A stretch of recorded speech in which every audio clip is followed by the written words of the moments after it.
Hello and welcome friends. If you are thinking, why is my muscles not growing further? You work out a lot, but you do not know why the results are not visible on your body, then please don't miss video till the end, as we are going to share a few important aspects on bodybuilding and muscle growth. Before we start, we must understand what muscles are made of. They are made of elements also known as myofibrils, which glide on each other when we move or lift a weight.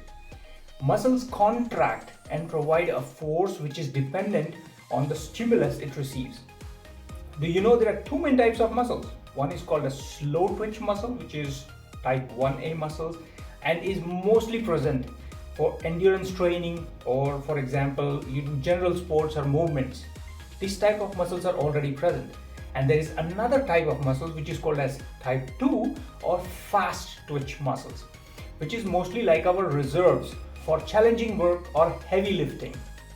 They normally do not get activated until they are really needed. And this is like a big brother waiting to help, but only when it gets really challenging. You know, muscles are very smart. If you only do same kind of routines or identical training patterns, the muscles simply adapt to it because we are no more challenging them. If you work out regularly, it's important to know that activating these type 2 muscles is the key for muscle growth and having a bigger size. You can compare these muscles like an engine. The more powerful the engine you have, the more fuel it's going to burn. Similarly, having a muscular physique is going to need more and burn more calories in return. And that's why training intensity variables play a major role in improving the actual goal of body composition improvement, which is also called as program designing.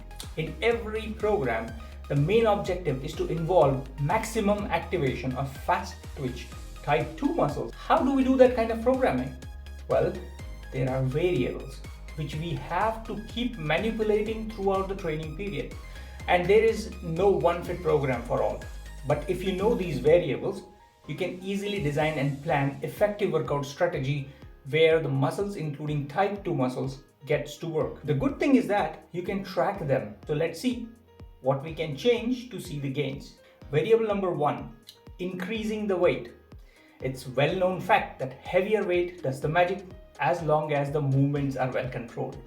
So the good trick is to use those small plates in the gym to get that kind of little overload. Because don't try to put directly another 25 pound of plate, because that kind of improvement needs time and practice. Go with smaller plates that will help you before you overload. Learning the right technique and by doing the repeated movements again and again improves muscle-mind connection as well as leads to motor learning for muscles. This means that we should first train the muscles for the right movement and then go for heavier weights. Variable number 2, increasing sets.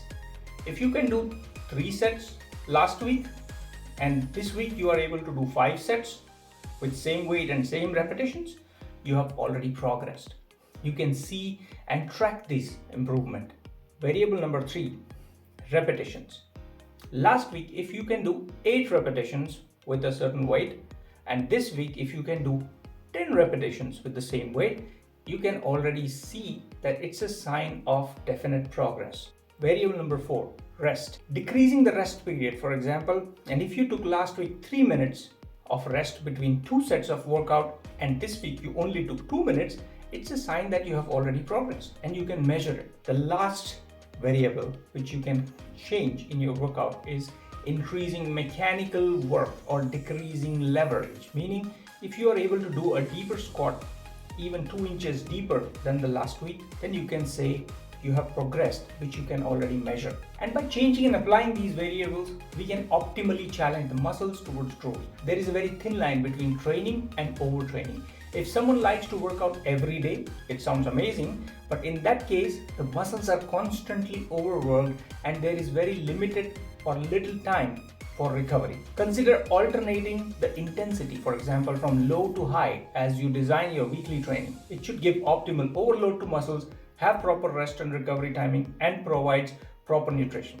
Because if someone is on a calorie deficit and trying to do an intense regular workout, there is no way growth is going to happen. As a matter of fact, younger people recover faster than older people, but older people are more experienced in movement controls. So during the lifetime, the ability of a body to recover decreases, but it also undergoes adaptations which allows you to train harder and more frequently. There are specific training programs to be custom designed for optimal growth and development, because what works for you may not work for someone else due to individual differences. Then the next question comes, what's the right sequence of workout? Well, all exercises are important, but there are some general guidelines you can consider when you work out. Bigger muscles such as back, chest, quads, they need more energy and effort than smaller muscles such as wrists, forearms, biceps, so they should be done first.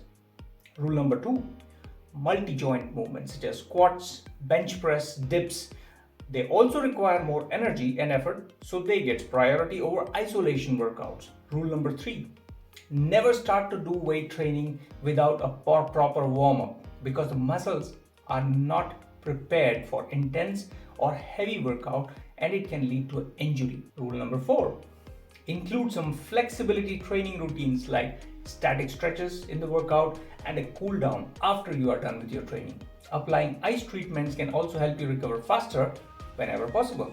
I'm sure if you consider and apply these principles and variables in your training program, you will surely see progress and improvement, which will also improve your body composition. With this, we come to an end to this video, friends, and if you like such videos, don't miss to subscribe the channel to see similar content, and see you in the next video.